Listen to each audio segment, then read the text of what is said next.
দুগ্ধবতী গাভীর একটি প্রাথমিক সমস্যা, সেটা হচ্ছে যে গাভীর বাট ফেটে যায়, দহন করতে সমস্যা হয়, গরু দোয়ারে দেয় না, পা নাড়াচাড়া করে। এর একটা প্রাথমিক ট্রিটমেন্ট আছে।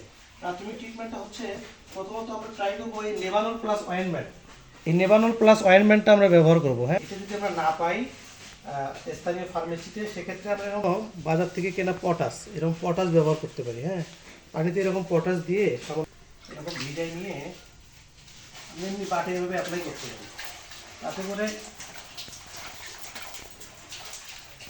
ওলান ফাটার যে সমস্যা, বাট ফাটার যে সমস্যা, এটা সমাধান হতে পারে। হ্যাঁ, এভাবে আমরা কি করব, পরিষ্কার করে নেব। প্রতিনিয়ত 2 বার এই কাজ করব গরু দহনের পর, তাহলে আমাদের এই বাট ফাটার সমস্যার সমাধান হবে ইনশাল্লাহ। আর সবসময় এরকম ফ্লোর পরিষ্কার রাখতে হবে। যত ফ্লোরটা পরিষ্কার রাখবেন পটাশের পানি দিয়ে, আপনার গরুর জন্য তত ভালো। তাতে করে আপনার এই সমস্যাটা আর হবে না।